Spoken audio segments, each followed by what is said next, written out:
What is up, guys? From Williams, aka TheSwolefessor, here, education on health and social being, and we are three weeks out from USAPL Raw Nationals. That's crazy, man. Like that's no time at all. That's all the time your boy needs, man. This prep has flown by, and it has been dope, man. Like, it's just crazy. Like, we're 3 weeks out, man. I'm sitting here thinking about it. I woke up this morning, weighed myself. I'm like, all right, man, about to go in, get this final SBD session in of the block. And I'm like, bro, we're 3 weeks out. But anyway, today is going to be the heaviest day of the prep, or we'll see after what I hit. We'll see if it's the heaviest day of the prep. It's set up to be the heaviest day of the prep. So you guys know that for this block and last block, it's been a little bit different. Instead of 4-week blocks, it's been 3-week blocks. Last block, it was like RP6s, RP7s. Then we finished off with RP 8.5s on squat and deadlift and RP 9 on bench. Then for this block, it's the same thing. We had RP6s, RP7s, and now we're finishing off today with RP 8.5s on squat and deadlift and RP 9 on bench press. And the reason we're setting it up that way is because since I'll be 3 weeks out, the way it's pretty much going to go for the final block going to Nats is going to be when we're 2 weeks out, RP6s again. When we're 1 week out, RP7s. What's up, Michael? Get out the car, nigga. Anyway, yeah, RP6s when we're 2 weeks out, RP7s when we're 1 week out, and then we're gonna go right up into nationals and kind of treat that like what today is, like the RP 8.5s to 9s, except for we're gonna be going, you know, all out and seeing what our max attempts are. So it's a different way of doing it. I have never done it this way before. Usually I hit my heaviest like workload as far as like my heaviest singles on bench, squat, and deadlift like 2 weeks out. In some cases I've done it like 1 week out, and it just depends. There's different ways of going about it, but I've really liked doing it this way because it's kind of just lets me build up into the heaviest day. So pretty much for nationals, I'm already going to be used to doing everything the way that I've already been doing it, you know, that week 1, week 2, then just go up into it and hit my heaviest days the same ways that I've been doing in prep as far as like on a weekly basis.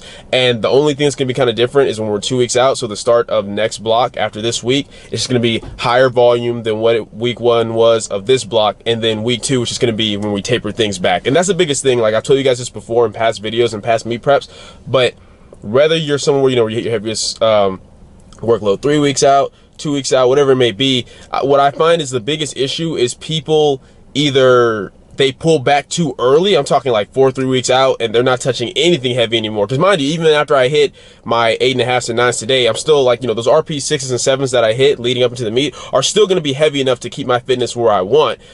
Because the fact is, if you pull back too much too quickly, then you're not giving your body any reason to hold on to its fitness. You have no reason to hold on to those adaptations that you've built. So when you go into your meet, yeah, you're going to feel nice and fresh, but you're also going to feel really weak. And then the opposite extreme is where you don't pull back enough. Like you go, even like you're 1 week out, you're pushing like heavy, maybe like RP 9s, RP 10s on your singles. You're still doing way too much volume. You have to taper things back the week of, so that way you keep your fitness where you want, but you get the fatigue lower by tapering some of that volume back. That's kind of like, it's that balancing act. And mind you, it's all relative to the individual, because some of you may be like, well, so-and-so, he does this much volume 1 week out and he still performs well. Yeah, but how much volume was he doing before then? Because keep in mind, high and low volume is always relative to the individual. But anyway, enough about that. As you guys can see, Michael finally pulled up. Let's stop talking. Let's get in the gym and see what we got today.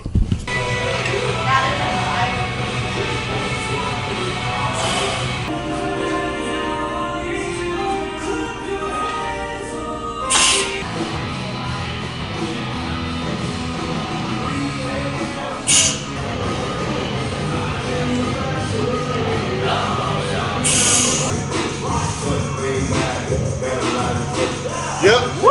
Yeah. Power. Yes, sir. Yes.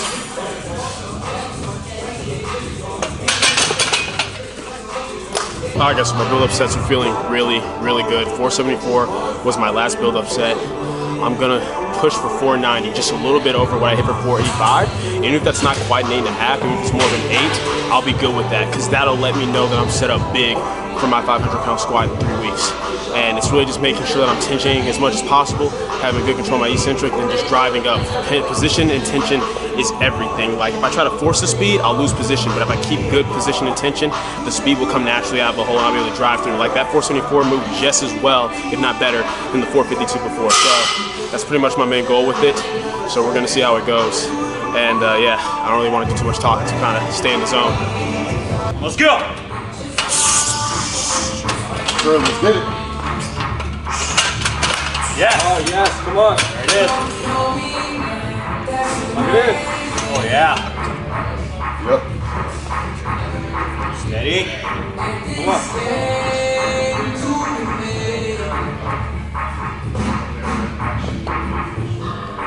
Get up! Yes, sir. Come on. Get up! Come on! Come on!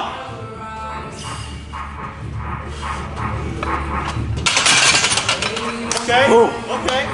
I guess so 490 was definitely the right call. I was thinking about like anything between 490 and 495, but my mindset was if I miss groove 490, I can still probably get it, which is exactly what happened. I felt really good going into the hole. As soon as I hit depth and started driving up, I felt like I lost a little bit of tension. I also feel like I could have taken a little bit more time externally rotating under the bar. But like I said, I'm in the zone right now where I'm not trying to overthink my sets. I'm just executing, and then I'll evaluate it, see what I can do better, and then I'll kind of cue that more in my back downs. Now, originally it's supposed to be back down sets of 3, 4x3 with 10% less, which would be about like 440. But since that was a little bit overshot, definitely closer to like a 9, 9.5 to 8.5, then I'm gonna go ahead and adjust that a little bit and do back down sets with 430 instead. Still really happy with that.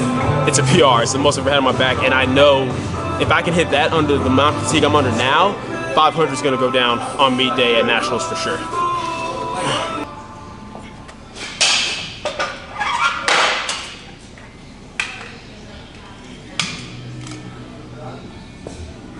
Come on, let's go.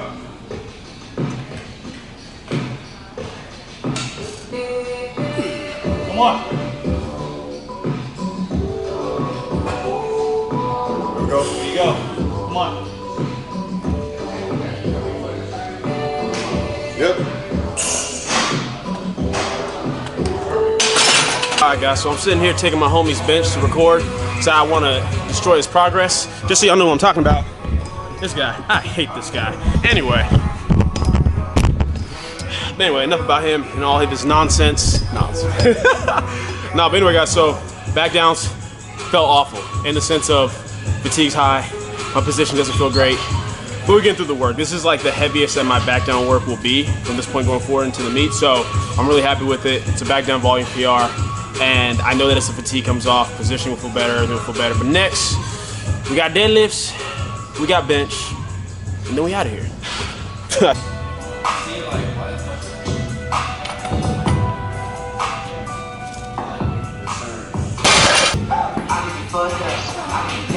Let's get it. Come on.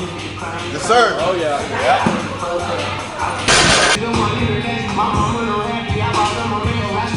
Push. Come on. Drive. Okay. Okay.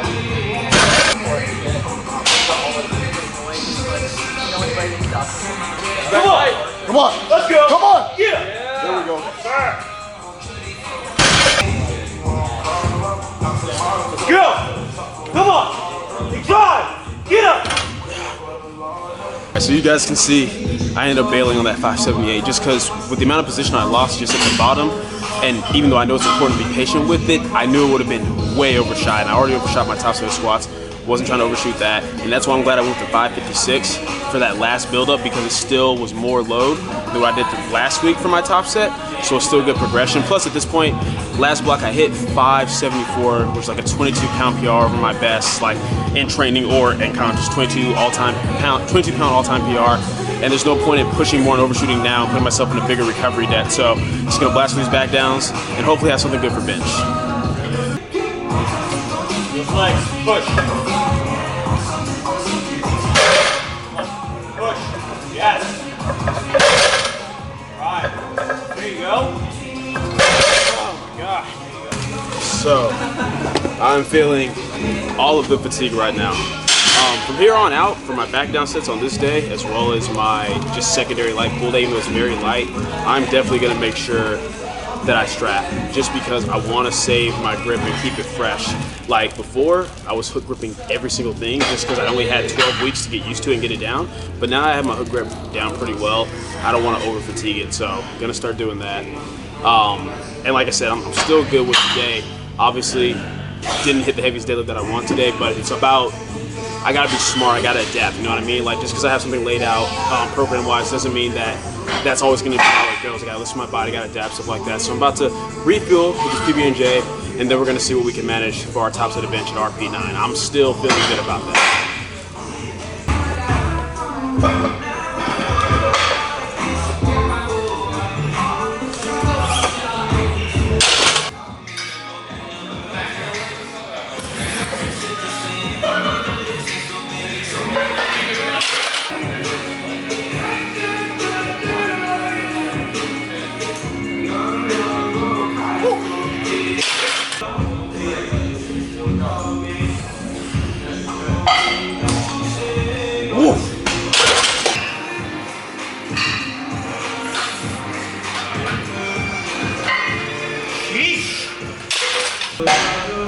Easy work. Come on. Drive. Oh yeah, really? Oh yeah.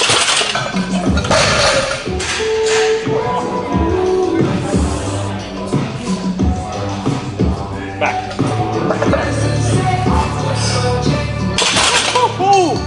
I like a move on my lower back. That's okay.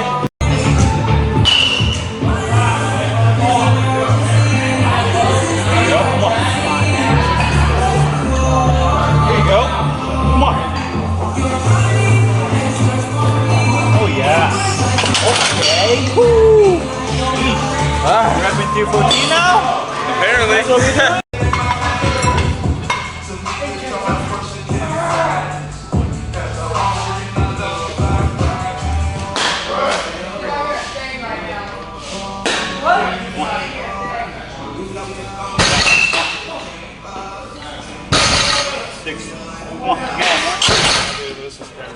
Be careful. Be careful. It's not worth it.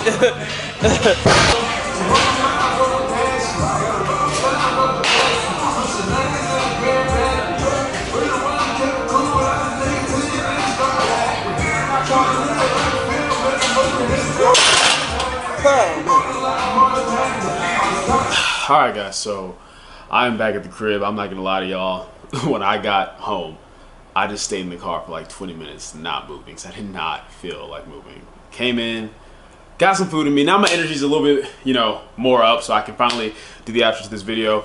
Today, all in all, was a very, very solid session. Had to make some adjustments here and there for certain things, but that's part of the game, man. Like I try to explain to you guys all the time, you can lay out the quote-unquote perfect program or what's most optimal for you in your circumstance, but as circumstances change, whether it's fatigue in the gym or life stress outside the gym, you have to be willing to adapt and make adjustments in order to thrive. Even for Michael, those of you who keep up with him on Instagram or on his YouTube channel, we had him squatting flats today. We're 3 weeks out. He's been squatting heels consistently for his past few meets, and we had him go back to flats today.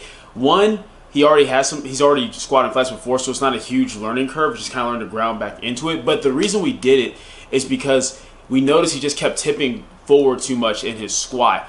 And his depth was just looking very, very questionable. And it almost like two movements. Like it looks like he comes down and then has to like drive it back up. And it's just the fact that due to where he's at right now strength-wise and due to like just the lows he's moving repetitively, it's just a lot of fatigue on him and the tipping forward was getting worse. So we're like, well, let's try flats and see how that goes. And Michael, honestly, his squat has never looked better. Like those of you, if you like I said, check out his Instagram. I'll have it on screen right now, or go watch his YouTube channel. I'm sure he'll have his video up by the time I have mine up.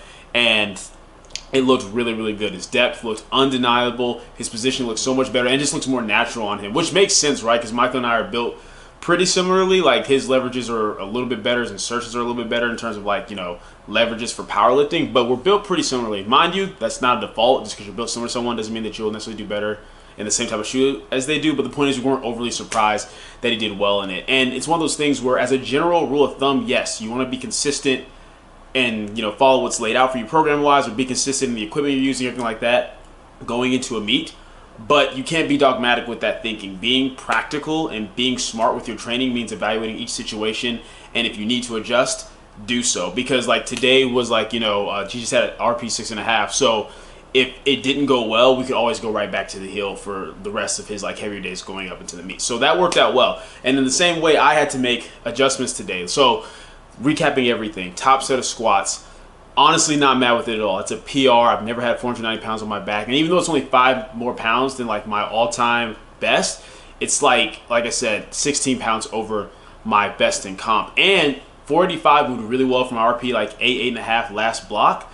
And with this 490, It's just the fact that like I kind of got in my head. I didn't so much overthink my positioning or my technique. I just got in my head with like, yo, I've never had this much weight on my back. And when you're at that close to your max potential, man, 5 more pounds can make a huge deal anyway. So going into the hole, I was just more hesitant what I should have been, collapsed a little bit in the hole, but despite that, was still able to drive through and finish the lift. So it lets me know that on meet day, when I'll be under much less fatigue and just be going, have the adrenaline, just be moving, not being hesitant, 500 will definitely go down. So really happy with that. For my back down sets, as I said, originally it was supposed to be back down sets with 10% less. That would have been 440 pounds. But since I overshot the top set a little bit, I didn't want to risk my back down sets being too high exertion because I just didn't need to create even more fatigue after the top set. So instead, did a 12% drop from my top set, which was 430 pounds, which is still a back down volume PR. And that's how I was looking at it. I'm like, hey, I'm still getting that objective progression of load, which is important right now, but I'm not going to overexert myself. So that was, once again, me not following the program exactly laid out. I made the adjustment. And for squat, bench, and deadlift, just to the fact that I felt more fatigue going in than what I expected to be, and I expect to be pretty fatigued going into today. Instead of doing 4 back down sets of 3, I did 3 back down sets of 3 on squats. Same thing for deadlifts, 3 back down sets of 3 instead of 4. And then on bench, before I got to my AMRAP and the close grip Larson press, I did 3 back down sets of 3 instead of 4 back down sets of 3. Deadlift, we already talked about that. I didn't complete the pull on 578. Definitely could have chose to try to grind through it, but when I lost that much position, I knew it would have been like instantly an RP10, like an all-out max, and I don't need to be pulling like an all-out max 3 weeks out from my meet. That's just going to create even more unnecessary fatigue, and I don't need that. So I just bailed on it. And honestly, looking back at it, I can honestly say just based off how the 551 looked, the 556 looked and felt, I should have just like capped it there anyway. But my mindset was, well, I still want to try to push a certain load, and I know that you guys have seen the past few videos. Like my last warm-up can look really but then my top set looks better because I just get in the zone and get tight and get in position, but that didn't happen this time, so I bailed on it. That was the right call. Like I said, going to be doing straps for on my back down work and even on my secondary day work, just so I can like let my grip like feel better, let my thumbs recover a little bit from my hook grip. And then bench. So bench was amazing and awful at the same time. Reason being, from the moment I got to about like 308, I started cramping. And the reason being is because this is the longest SBD session I've done, guys. Like I literally got in the gym a little bit after 10, got on the bar around 11 o'clock, just due to like, mobility work and using the bathroom several times. Got on the bar around 11 o'clock, but I did not finish my workout till 6. You guys know I usually get done as early as 4. Like just Michael and I, we get done around 4. When it's Michael and Nas and I, we usually get done around like 5 or right before 5. But I was not done my last set of bench until 6 o'clock. So it was a very long session. So even though I brought extra water today, extra Gatorade, still ate between deadlifts and bench like I always do, I probably should have taken 2 tri-rolls instead of just 1. That probably would have made me like, stay better fuel as far as sodium and potassium and just being better hydrated as a whole. But even so, still really happy with this. So 347. So you guys saw at first I was pretty much just doing, I was doing like 10 kilo jumps, right? Because you guys saw, I started with plate side, then I went to 120. Which is 265, and then I went to 130, which is 286, and I went to 140, which is 308, and I went to 150, which is 330, because I'm much comfortable using like those bigger jumps on bench again. Now I realized that I got too caught up in trying to like do so many acclimation sets, and like I said, I'm kind of combining a lot of stuff that I've learned over the past like couple of years with power splits training with kind of just the way that I used to train intuitively, which was make the jumps that feel good, because that's still plenty of warm-up sets for me, even though they're like 20-pound jumps. I never had an issue doing that in the past where I got into powerlifting. Like jumping from like 275 to 315 was never an issue for me. And with the faster eccentric and just the tight grip and tensioning it, I can just groove it really well. But that being said, after I hit the 330 pounds, I knew that I could have jumped straight to 160 kilograms, which would have been 353 pounds. But I felt like based on how everything was moving, that would have been more of an 8.5 and not a true 9. But then I wouldn't have anything left for a 9 without overshooting. So I instead did 347, my current all-time best and comp best, and that moved like at a solid 8. So I felt very confident with the 358. But I cramped hard on the 347, but the worst was on that top set, the 358. As soon as the bar touched my chest, I like cramped up really hard and just had to kind of like, try to drive through it and finish the lift. And the fact is, it still didn't feel like an all-out 10. Definitely probably more of a 9.5 than a 9. So in the end, it still was a little bit overshot. But with bench, I'm not as concerned with it because recovery, is really easy with bench. And I'm still psyched about that, man. Like 10-pound PR. You guys know I hit 347 last year, and ever since then, I just wanted to break into the 350s. Finally have, and I feel like come meet day, I'm going to have worst case scenario 353. If everything goes the way that I kind of wanted to, easily 358 or 363 on meet day. So really happy with that. Back down PR as far as the volume, even though I did 3 sets back down instead of the 4, still doing back down trills with 314 is huge for me. I've never done that. My AMRAP felt really good. You guys probably heard me say, like at the end before I stopped the recording, like that I had to call the AMRAP short though, so it was more like an AMRAP at RP8 instead of all out AMRAP. Just because not only was my lower back cramping at that point, but my forearm was cramping too, and I didn't want to like make it worse, so I just stopped after 6 reps. But still, 6 reps with 270 is huge for me after that type of workload. And then close grip Larson press felt good. So everything all in all felt good today. I made the adjustments that I needed to try to manage fatigue and combat certain things that didn't go the way I wanted. No, I didn't get to pull the deadlift that I wanted, but the reality is I already pulled 574 last block, and that was already like a 20 like something pound PR for my all-time best. And it was what I planned to hit at nationals. So I know that as long as I stay on top of my recovery, as long as I stay true to my RPs and just nail the rest of the rest of this week and the last 2 weeks going to nationals, I'll be good to still pull something nasty come meet day. I still think I'm easily still in the best position I've ever been to have my super meet, 9 for 9 PR and everything. I just gotta be smart with the rest of my training going forward. And like I said, today was the hardest day of the meet, not just heaviness wise, but even like how heavy the back down volume is. Like next week will be the highest volume, but we'll be back, with RP6s and then do my back downs based upon that, so that won't be too bad. And the final week, we finally taper off into the meet, and then we're gonna be there, man. So really happy with today. Like it's nice because there was a time where I would like kind of beat myself up, like, oh, I wish I my squat a little bit, didn't go to one on pulls, but like I'm adjusting and adapting, not just with the programming and the fatigue management, but my mindset to know, hey, we're still in the best spot we've been perspective-wise, so let's just keep the momentum going.